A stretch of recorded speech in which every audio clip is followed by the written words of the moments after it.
Boa noite, caros alunos e ouvintes. No ar, mais um programa Culturas e Identidades com Loriel Rocha. O tema do nosso programa de hoje será as ilhas míticas do oceano. Em 2017, nós lançamos mais uma obra sobre a Ilha Brasil, quando foi feita a comemoração dos 300 anos de Mafra, do convento do Palácio de Mafra, em Portugal. Nós lançamos uma obra, O Mito de Conquista da Ilha Brasil. E nós havíamos lançado uma anteriormente a esta, sobre a Ilha Brasil, né? E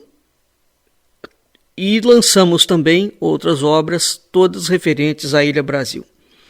Ilha Brasil é um nome cartográfico dado ao Brasil pelos portugueses na cartografia diplomática e na documentação diplomática. E os programas que nós já fizemos alguns programas sobre isso, explicando essas abordagens, que são abordagens míticas. Muito tardiamente, por volta do século XIX, a palavra Ilha Brasil, no contexto da cartografia portuguesa, vai ser associada a Rai Brasil celta, né? Também a Ilha Brasil do Atlântico Céltico, do Oceano Atlântico. Bem, eu já falei sobre isso, não vou repisar o assunto, mas quero trazer hoje uma outra perspectiva dentro dessa linha, que vai falar sobre as ilhas fabulosas do Mar Oceano. O Oceano Atlântico é um oceano povoado de mitos e símbolos, né? Esses mitos e esses símbolos povoavam a cultura dos povos antes dos descobrimentos e depois dos descobrimentos, né? Então, a ilha, a palavra ilha sempre teve uma designação muito misteriosa em todas as culturas. A ilha é vista como o centro do mundo, o Onfalos, a própria noção de paraíso perdido, bíblico, evoca a ideia de uma ilha, né? De um lugar isolado do mundo. Então, quando acontecem os descobrimentos, a Europa do Renascimento, naquela altura, ela alude claramente à ideia de que as Américas são o paraíso. Isso vale tanto para a América do Norte, quanto para a América Central, quanto para a América do Sul, né? Colombo descreve isso de uma forma muito interessante no diário dele. Há mapas de cartografia em que o mapa de cartografia tem a forma de T, um T e um O, né, os chamados mapas TOs. E ali a gente vê o mundo dividido em 3 porções de terra: a África, a Ásia e a Europa. Vai existir uma quarta parte que não é nominada, né? E em mapas ela coloca terra incógnita ou quarta parte. Pois bem, uma das grandes importâncias do processo das navegações reside exatamente nessa conquista desta quarta parte, que era considerada a parte relativa ao paraíso. Ela não era habitada exatamente, era uma parte desértica, exatamente porque o paraíso foi desabitado. O casal primordial saiu de lá. Então há toda uma mítica, há todo um aspecto transcendente por trás dos acontecimentos, dos descobrimentos. Hoje, quando as universidades, os pesquisadores vão estudar, sobretudo na Europa, não é? No Brasil, esses estudos são torno a repetir, os estudos de mitos e de símbolos são praticamente inexistentes. Não dá para entender a razão pela qual a historiografia brasileira não se preocupa com isso. Porque as Américas como um todo, da Patagônia até chegar aos Estados Unidos, existe uma vasta rede de pesquisa relacionadas a mitos e símbolos. Só o Brasil ficou isolado desse contexto, né? A gente tem uma ou outra coisa, pesquisadores assim, que a gente pode contar na mão, literalmente, né? Bem, mas então por trás dos descobrimentos, nós temos esta questão das ilhas míticas, das ilhas fabulosas, né? As ilhas míticas geralmente são povoadas por seres míticos, né? O que é um ser mítico? É um ser fabuloso. Portanto, ele não é um ser pertencente ao mundo natural. O que é o mundo natural? É o mundo da natureza que a gente vê. É o homem, o sapo, o bicho. O ser fabuloso, ele tem uma característica mágica, seja ela qual for. Ele voa, ele tem asas, ele expele fogo, ele tem a cabeça no peito, ele tem pés virados, como curupira, e vai por aí afora. Então o ser fabuloso, ele é um ser, dependendo da descrição dele, em que ele mescla, vamos falar dessa forma, os 4 elementos, ar, água, terra, fogo. Ou ele tem a predominância de um único elemento. Quando você pensa, por exemplo, no Pégaso, o Pégaso é um cavalo alado, né? Então veja, ele é um cavalo, o cavalo que a gente conhece é um animal natural. O cavalo alado é um animal fabuloso, porque está presente nele o componente das asas, que é um componente do ar, né? Se você pegar uma sereia ou uma uiara, no caso da tradição indígena brasileira, ou uma moiraquitã, né, em que você tem uma presença metade humano, metade peixe, nós temos um elemento água. Se você pegar o dragão, em que é um animal que mistura os 4 elementos, porque ele tem pata de leão, ele tem pata de tigre, ele solta fogo, ele voa, né? Ele tem rabo de serpente. Se você pegar a mula sem cabeça, é um animal que mistura terra e água, porque ela solta fogo pelas ventas e vai por aí afora. É um animal de terra e solta fogo pelas ventas. Bem, então as ilhas fabulosas são interessantes porque existe uma mítica, existe uma simbólica e existe um estudo de ontologia por trás disso. Uma das coisas mais importantes, eu também já falei sobre isso, relacionada aos estudos dos aspectos míticos e simbólicos, é a visualização da ontologia. Ontologia é a ciência do ser, né? A filosofia inicia os seus estudos a partir do primado da ontologia. Hoje isso não constitui mais uma preocupação para a ontologia, para a filosofia, a ontologia, porque a própria filosofia entrou num processo de mundanização imenso, né, de materialização. E, na verdade, a ontologia é aquilo que não é a matéria, mas que dá fundamento à matéria. Então, esses mundos como um todo, eles são mundos que se manifestam ao vivente, né, ao ser natural, comum, interage com ele, né? Se a gente pegar, por exemplo, a Odisseia, Ulisses, né, Aquiles, Perseu, todos os mitos gregos, né, eles interagem, viajam a localidades míticas, encontram com seres míticos. Sejam esses seres, aí a categoria hierárquica desses seres muda. Você pode ter desde um deus até um demônio, né? Não interessa aqui a situação.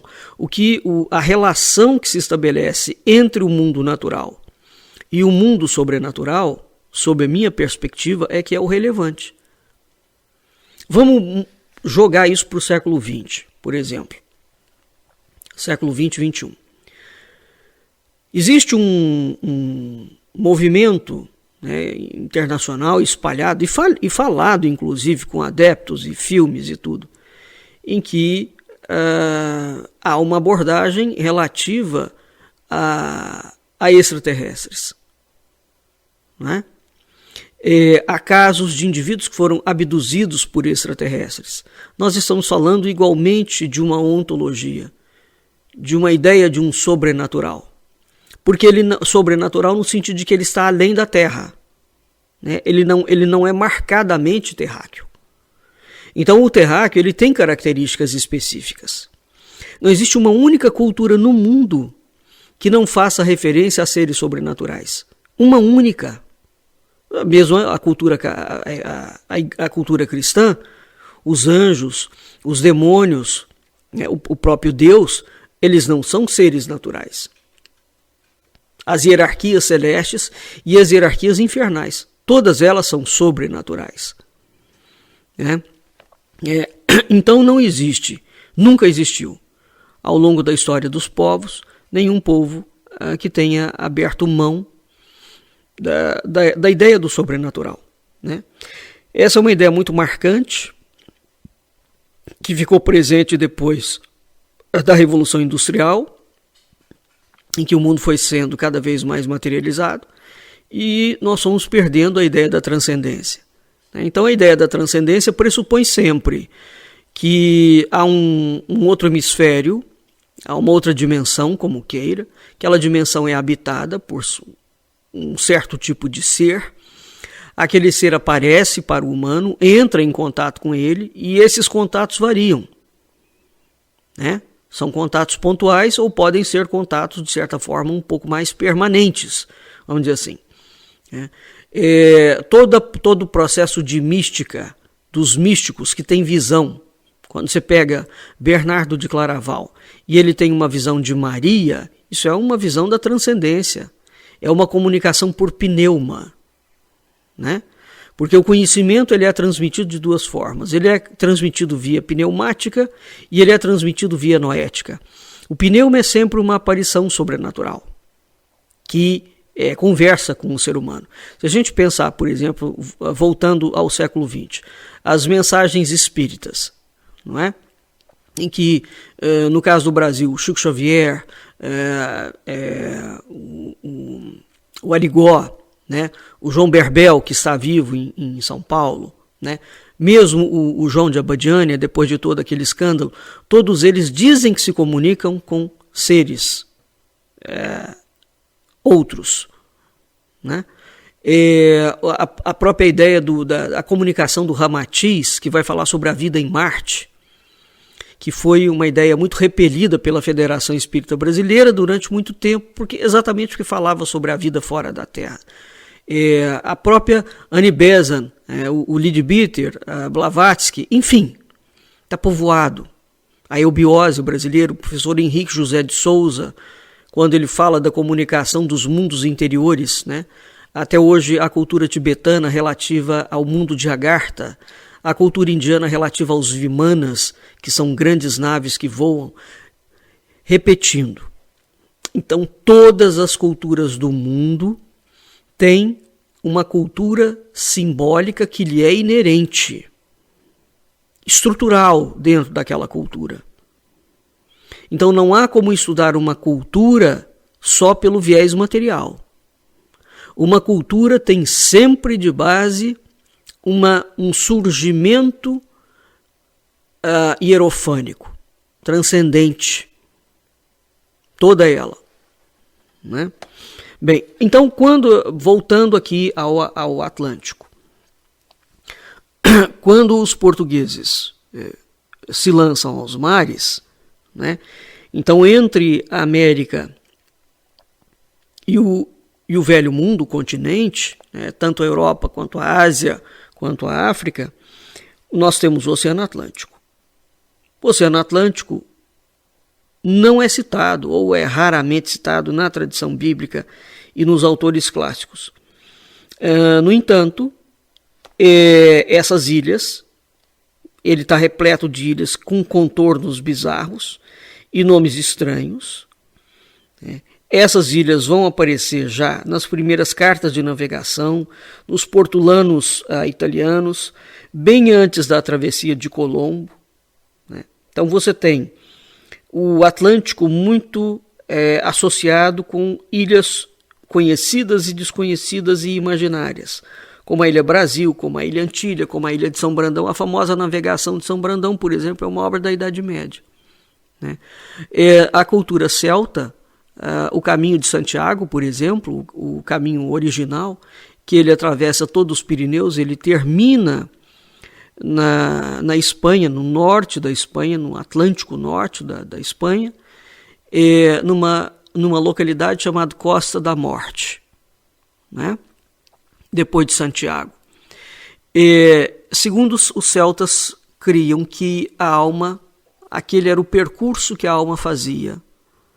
Então o Atlântico, na tradição celta, é identificado como a região do outro mundo. Então a alma, quando morre para os celtas, ela atravessa todo aquele caminho, e o Atlântico seria essa ponte, que abriria a alma para a entrada num outro mundo. Pois bem, foi lançada há muitos anos atrás uma obra intitulada América Mágica, do Jorge Ayrora e do Jean-Marc Debert, e é sobre essa obra que nós vamos fazer o programa, esse programa de hoje e o programa seguinte, que é um capítulo grande aqui, e eu vou ler a obra e vou fazendo alguns comentários, além dessa breve introdução aqui que eu já fiz.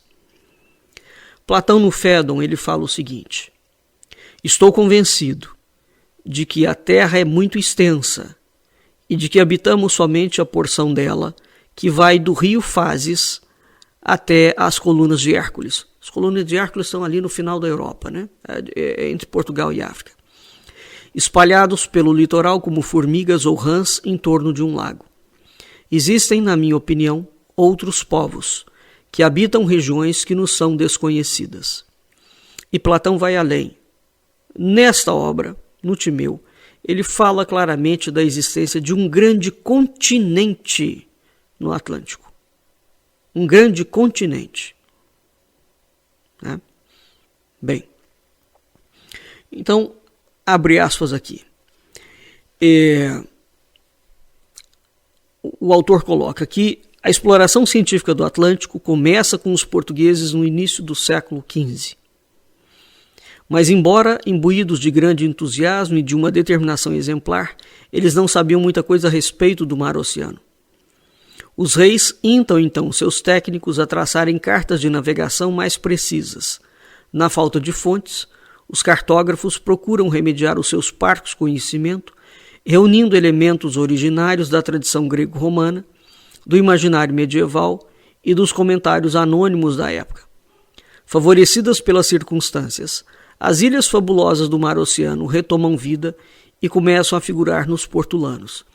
Isso aqui tem uma visão, esse pequeno trecho aqui, tem uma visão postulada pela historiografia, quer dizer, os antepassados são primitivos, e o conhecimento é uma sequência de acúmulos. Então isso aqui é uma visão bem específica do progresso científico. A coisa não funciona bem assim. Por quê? Este levantamento, entre outras coisas, do Atlântico, ele levava em consideração naquela altura a procura da quarta parte de terra, da quarta parte da terra, em sendo consignada como sendo paraíso. Isso alteraria completamente a geografia planetária. Então imagine o país que descobrisse o paraíso. O que aconteceria em termos geopolíticos para aquele país em termos políticos, né? Em termos civilizatórios. Então você tem, e é exatamente isso que acontece nos descobrimentos. Existe o desnudamento dessa quarta parte da Terra, e a partir do momento que isso acontece, a geografia mundial, a política mundial, as culturas e as civilizações mundiais se alteram radicalmente. Né? Então nós temos um início, vamos falar dessa forma, de um grande processo de globalização. Não é globalismo, não, é de globalização, em que todas as partes do mundo começam a interagir. Não entra aqui o grau de cultura e de civilização que já existia, que já estava presente nas Américas. Não estou me atendo a isso. É óbvio que as Américas, por tudo que se conhece, tinham um grau de civilização muito mais avançado do que estava a própria Europa, né? Em certos aspectos. Mas veja, eles não dominavam a técnica de navio, por exemplo. Então essa questão do avanço civilizacional é preciso ter em perspectiva e balizar, né? Evidentemente que os sacrifícios consabidos que eram feitos no México, até que ponto isso é um avanço civilizacional, mas é um outro tipo sobre a perspectiva cristã, não é? Mas é um outro tipo de cultura que não tem o parâmetro da cristandade. Portanto, a moral é diferente, os costumes são diferentes. Bem, mas então nós temos de fato uma investigação que é feita,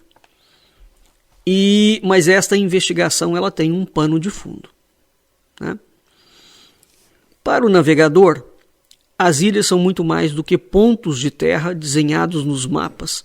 Elas estão carregadas de uma esfera inconsciente, que é o que eu falei logo na introdução, né? A ilha sempre, nós temos a designação de ilha no direito romano, que passa para o direito canônico, e quando Portugal e Espanha vão descobrindo ilhas, e o próprio fato de chamar o Brasil de ilha, isso tem um significado respeitante dentro do direito. É preciso entender isso.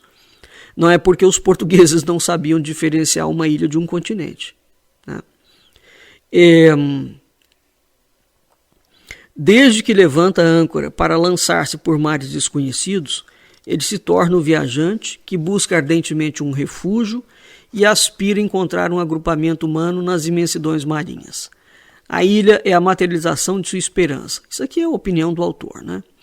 Mas ao mesmo tempo ele a teme, sobretudo se for desconhecida. Isolada e de difícil acesso, a ilha constitui um universo fechado, lugar propício a todos os sortilégios. Não foi numa ilha que Ulisses encontrou o cíclope Polifemo, Circe, a maga, e os gigantes lestrigões?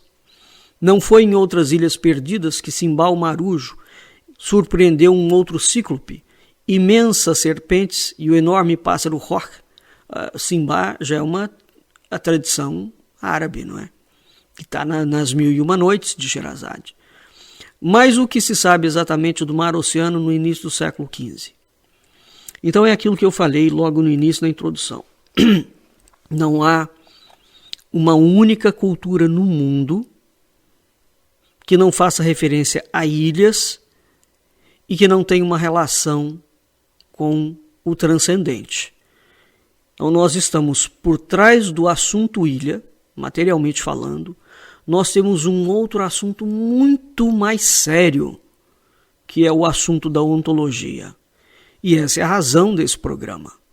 Não é simplesmente para perpetuar o imaginário. É para entender uma outra face do imaginário, né? O imaginário não como aquilo que não existe, mas exatamente como aquilo que existe e que perdeu-se o contato. Até hoje, eu mesmo já coloquei no meu Facebook. No Brasil, eu vi há muitos anos atrás uma ilha, que é a chamada Ilha de São Brandão, que ela navega pelo oceano, aparece e desaparece. E eu tenho testemunhas, e o meu testemunho basta para mim mesmo, não é? E alguns anos atrás eu também coloquei no Facebook, uma mesma ilha flutuante apareceu em Santa Catarina. Foi fotografada, inclusive. Esses casos acontecem. Isso é uma miragem. Não é uma miragem, você está na beira da praia. Não é uma miragem. Né? Esse tipo de relato, ele vai existir muito. No caso de São Brandão, por exemplo, ele vai fazer uma navegação, essa ilha aparece no meio do Atlântico, ele entra, mora ali dentro, fica ali dentro um certo tempo, depois ele retorna. Quantas vezes Hollywood, por exemplo, vai mitificar o desaparecimento de navios ou de aviões no Triângulo das Bermudas, não é? Não é uma ilha, mas é uma região no oceano em que você entra para uma outra dimensão, depois você volta, ou não. Tá? Bem, eu tenho um livro que eu comprei no Peru, em que existe uma fotografia clara, no Vale dos Reis, uma foto, em que o sujeito fotografou um muro, está lá, e aquele muro abriu-se na foto um portal interdimensional. Livro antigo. Então, esses tipos de relatos, eles existem aos quilhões. Né? Independentemente do avanço da tecnologia, eles continuam existindo. Né? Portanto, é a ideia da ontologia, é a ideia de uma relação entre o intemporal com o temporal. Isso, para mim, é que é o fator mais relevante. Como é que se relaciona a intemporalidade com a temporalidade? Qual é o que caracteriza fenotipicamente e espiritualmente o ser natural e o ser fabuloso? Eles têm algumas identidades em comum, eles têm algumas analogias que possam ser traçadas. Qual é o tipo de estudo que a gente pode estabelecer a partir disso? E quais são as lições que pode se aprender deste contato? Né? Porque o mundo está repleto de casos em que você tem aparições de seres fabulosos ou de outro mundo, e eles vêm e iluminam, transmitem conhecimento. Um caso clássico no que diz respeito aos extraterrestres foi a aparição de Caran, um extraterrestre, para a Bianca, que ainda hoje está viva, a Bianca, uma pessoa muito discreta, e ele ofereceu todo um sistema de cura. E ela trabalha com isso e tem uma fazenda nos arredores de Brasília. Né? O João Berbel, que tem o Instituto de Medicina do Além, em Franca, onde o Brasil tem, a Anvisa certificou o primeiro laboratório espírita do mundo, produzido a partir de plantas orientadas pelos espíritos. Os medicamentos que são feitos ali. Então isso é um precedente realmente impressionante. Quer dizer, a credibilidade do médium, a seriedade do trabalho está acima de qualquer coisa, independentemente do que a religião A, B ou C venha falar sobre isso. Né? Nós temos a mesma situação em herveiros, raizeiros, benzedeiras, em que você tem uma tradição que passa de boca a ouvido, dentro da chamada medicina rústica, não é? E você tem uma tradição de pneuma, em que, às vezes, aquele herveiro ouve a orientação de seres do outro mundo. Voltando. Segundo Heródoto, coube ao faraó Necal, 609 a 564 a.C., o mérito de ter armado a frota fenícia, que teria efetuado a primeira circunnavegação da África. Essa legendária expedição partiu do Mar Vermelho e chegou 3 anos depois a Gibraltar, onde ficou durante o inverno, o tempo de semear e colher. Heródoto relata igualmente o périplo do cartaginês Ranão, que por volta do ano 450 alcançou o Cabo Bojador, visitando na volta algumas ilhas de vegetação luxuriante, a que deu o nome de Afortunadas.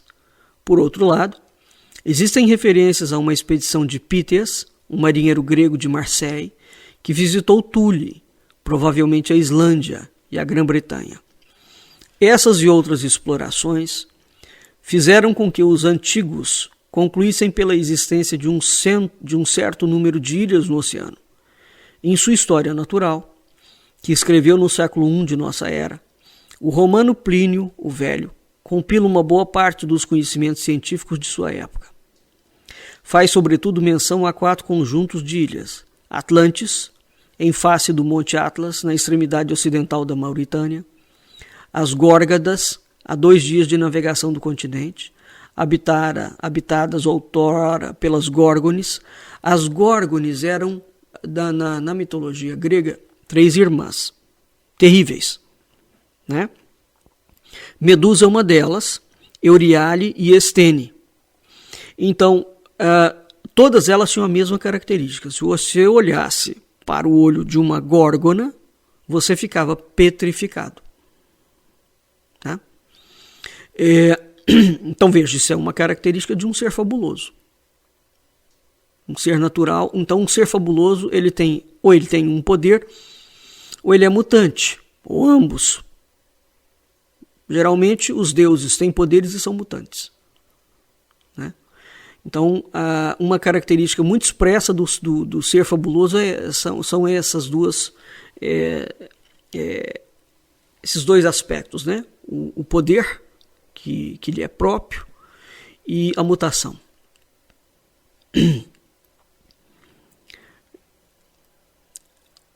Então, o Ranão foi às Górgades, às ilhas, né? E ele teria capturado 2 mulheres peludas. Uma outra ilha são as Hespérides, as ilhas do Poente, há 40 dias de navegação. Vamos lembrar que um dos trabalhos de Hércules é entrar no jardim das Hespérides para colher o pomo de ouro, né? Quanto às ilhas mais afastadas, escreve Plínio, não podemos situá-las com exatidão. E prossegue. As Ilhas Afortunadas se encontram próximo da costa da Mauritânia. A Mauritânia é o atual Marrocos, tá? E são Ómbrios, Junônia, Caprária, Nivrária, Canária. Nessa mesma época, o íbero-romano Pompônios Mela anota em sua cartografia que existem ilhas a oeste da Grã-Bretanha, as Ilhas Cassitéridas. São as Ilhas do Estanho. Existia, no entanto, uma parte da população europeia que do Golfo da Gasgonha do Mar do Norte vivia há séculos em face do vasto Oceano Atlântico. Esses homens, que ignoravam os conhecimentos livrescos dos clássicos, eram, todavia, detentores de um saber empírico acumulado por gerações de humildes marinheiros, pescadores bascos, bretões, irlandeses, ingleses e outros, que, à procura do precioso bacalhau, não hesitavam em enfrentar as enormes extensões oceânicas, tendo eventualmente chegado até as proximidades dos ricos bancos da Terra Nova, e assim possivelmente descoberto grande número de ilhas desconhecidas dos gregos e dos romanos. Entre esses marinheiros, os monges irlandeses ocupam um lugar particular. Foi no decurso do século V da nossa era que a Irlanda, com espantosa rapidez, se converteu ao cristianismo. Ela conheceu então uma onda de misticismo que impeliu alguns religiosos a buscarem terras distantes e solitárias para ali instalarem comunidades de eremitas. Foi durante esses deslocamentos contínuos por mar que os peregrinos abordaram as ilhas nórdicas, a Islândia, entre outras. Por outro lado, por volta do século IX, a penúria das terras cultiváveis impulsionou os escandinavos, comumente chamados normandos ou vikings, a ultrapassar suas fronteiras para se lançar à conquista de novos horizontes. No curso dessas invasões, estabeleceram os primeiros reinos russos, descobriram a Groenlândia e chegaram mesmo à América do Norte por ocasião da espantosa aventura do Vinland, termo geralmente traduzido por terras das vinhas. designando os territórios situados a oeste da Groenlândia, ou, em outras palavras, a atual América do Norte. Os escandinavos ali fundaram colônias por volta do ano 1000, mas a resistência dos ameríndios e as dificuldades de comunicação foram tão grandes que esses primeiros estabelecimentos europeus desapareceram algumas dezenas de anos mais tarde. Durante vários séculos, a Europa meridional ignorou as proezas da navegação nórdica. Vejam então que nós temos, desde uma antiguidade realmente remota, pegar aqui quando ele começa citando o Egito, que financia a expedição fenícia, os dados sobre isso são muito concretos, dados arqueológicos, né? Então já havia o conhecimento do Atlântico e de que há ilhas nesse Atlântico, né? Evidentemente que quando Portugal se lança aos mares, primeiro que tal empreendimento, conforme nós já falamos em outros programas, não pode ter sido fruto ou ter sido desenvolvido somente em 50 anos, 30 anos. O processo de preparar Portugal para o lançamento aos mares durou no mínimo 300 anos. Né? Porque você tem que ter, várias embarcações foram testadas, vários tipos de embarcação, vários tipos de vela. Você tem um conhecimento náutico ali muito poderoso. Né? Para além do conhecimento náutico, o sujeito fica muito tempo no mar. Qual é a comida que ele come? Você tem o desenvolvimento de um tipo de alimentação. Os alimentos secos, as compotas foram desenvolvidas também nessa esteira, como o bacalhau, a salga do bacalhau. Quando você salga um alimento, você pode transportar ele fica leve e ele dura muito tempo. Então há uma série de saberes que vão se conjugando nessa epopeia. Bem, foi preciso esperar pelo segundo milênio para que navegadores meridionais se lançassem novamente nesse misterioso mar exterior. Em 1291, 2 galeras partiram de Gênova sob o comando dos irmãos Vivaldi. Esses navios, que tinham por objetivo unir as Índias pelo mar Oceano, jamais voltaram. Veja que a palavra Índias, não é? Porque o país chama-se Índia. Então, as Índias, quando Cabral vem e toma posse do Brasil, ele está a caminho das Índias. A palavra Índias, no plural, significa um vasto complexo de terras, várias delas diferentes. Não se relaciona especificamente ao país, ao continente Índia. Lancelotto Malocello teve mais sorte que seus compatriotas e redescobriu as Ilhas Canárias no início do século XIV, dando seu nome à ilha de Lanzarote. No século XV, obedecendo às ordens do infante Dom Henrique, os marinheiros portugueses empreendem a exploração sistemática do oceano e de suas ilhas. Em 1420, instalam-se em Porto Santo e Madeira. Chegam aos Açores por volta de 1427 e 1455 a Cabo Verde. Isso aqui, Dom Afonso, é quando realmente em Portugal começa a se intensificar, né? O processo, aqui já sobre a ordem de Cristo. Bem, a esses conhecimentos topográficos vem juntar-se as lendas. Se a Atlântida de que fala Platão no Timeu e no Críties não evoca muita coisa na época das descobertas, outras tradições que misturam lembranças históricas a geográficas e crenças populares mobilizarão os esforços de muitos viajantes. Aqui eu abro um parênteses para dizer o seguinte: em Portugal tem uma mítica, uma literatura muito grande que afirma categoricamente que Portugal é uma parte da Atlântida que permaneceu. O Portugal original, segundo as descobertas recentes, ele tem uma placa continental. Se você pegar hoje o mapa de Portugal, projeta 400 quilômetros para dentro do Atlântico.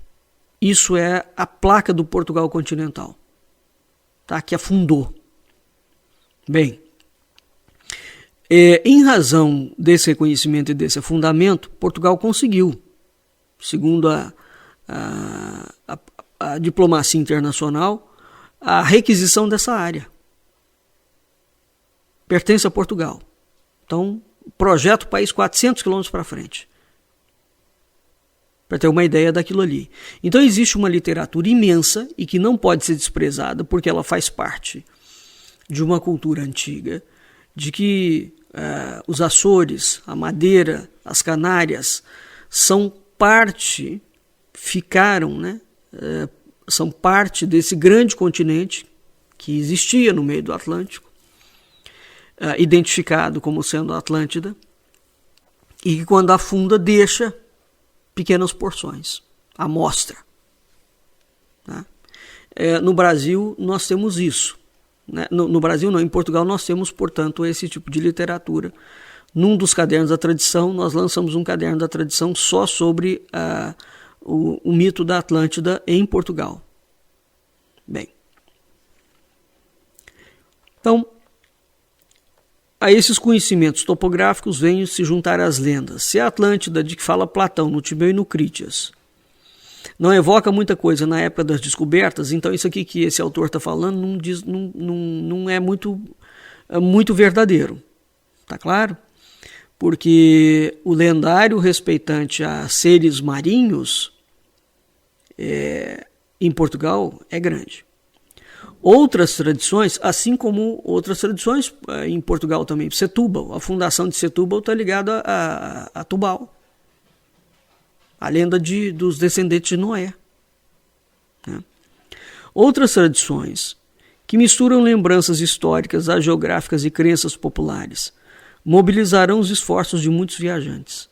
Assim, uma antiga saga irlandesa que cantava as peregrinações míticas de São Brandão deu origem à crença em uma ilha fabulosa. Uma outra velha tradição, esta ibérica, e provavelmente inspirada na ilha do monge irlandês, louvava a coragem de 7 bispos que, fugindo da invasão árabe, tomaram o caminho da ilha de Antilha, acompanhados por toda a sua diocese. Talvez essa ilha legendária fosse conhecida na Irlanda sob o nome de Brasil, ou O Brasil, ou High Brasil, nome que deveria vir seja de Brasil, significando grande ilha, em gaélico, seja de Brasil, a árvore usada em tinturaria e pintura, e conhecida por esse nome desde o início do primeiro milênio. A palavra Brasil aparece inclusive no contexto grego, viu? Na obra que nós fizemos no Caderno da Tradição sobre a Ilha Brasil, eu dou todos os nomes do Brasil. Outra interpretação bastante convincente liga este topônimo à expressão irlandesa High Brasil, que significaria Ilha Afortunada. Então, grande ilha ou Ilha Afortunada, né? Ou Ilha de São Brandão. Mas essa mistura que é feita aqui não é a High Brasil, não é a Ilha de São Brandão. Elas não são coincidentes. Então o autor que faz coincidir a High Brasil, Celta, ou a Ilha Brasil com a Ilha de São Brandão, isso aqui é um equívoco imenso. Tá? Bem, a justa posição da Ilha Afortunada de São Brandão e da ilha de High Brasil se explicaria então pelo desconhecimento da língua irlandesa por parte dos cartógrafos meridionais. A confusão aumenta ainda mais se lembrarmos que os antigos chamavam as Canárias de Ilhas Afortunadas. Não tem confusão nenhuma aqui. O que tem é de fato a procura, né, a identificação de que ilha é aquela.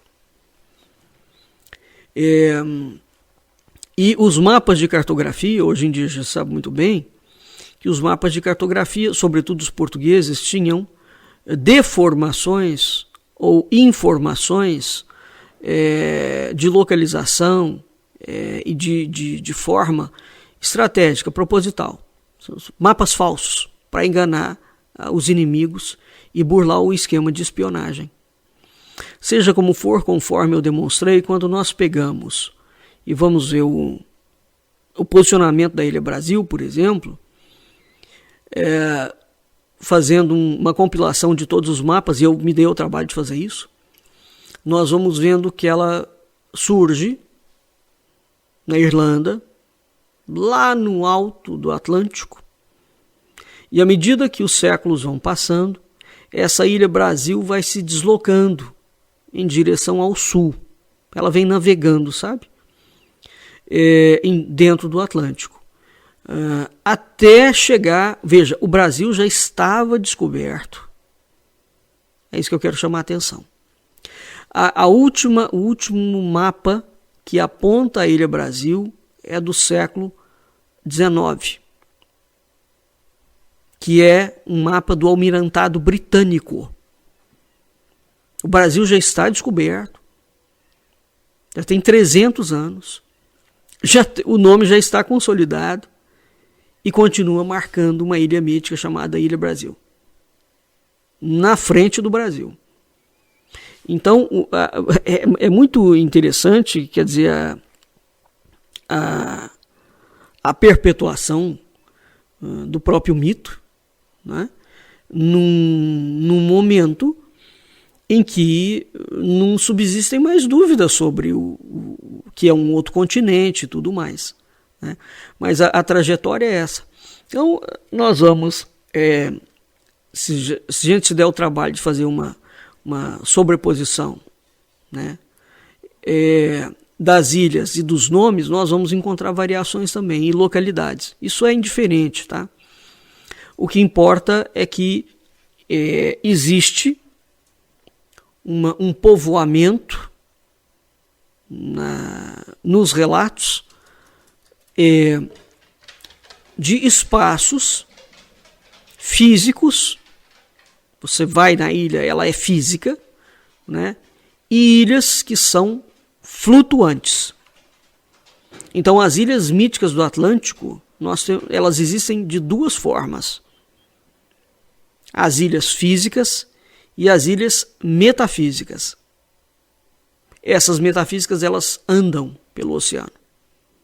Então, não estou dizendo que a Rai Brasil andava. O que eu estou dizendo é que os mapas cartográficos foram chamando de Ilha Brasil, e essa Ilha Brasil foi deslocando-se, a localização dela foi sendo deslocada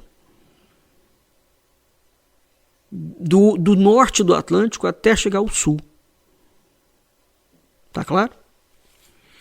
Bem, então, isso como é que se localizavam as ilhas, né? Então, esse é um assunto que nós vamos deixar para a nossa próxima aula.